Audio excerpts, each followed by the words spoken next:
Good morning. Today we're going to answer a question from Rose. Rose wrote in asking if she needs a hearing test before purchasing a hearing aid. Well, Rose, it's a great question. In fact, 80% of all hearing loss follows the same pattern, which is what we call a sloping high-frequency hearing loss. And because that is such a common age-related hearing loss, most of our hearing aids are already preset to accommodate that pattern of hearing loss.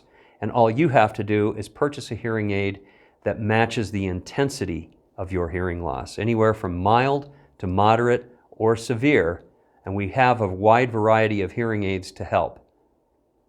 I hope that answers your question, Rose. Thank you so much. We look forward to answering any other questions y'all send in to us. Have a wonderful day.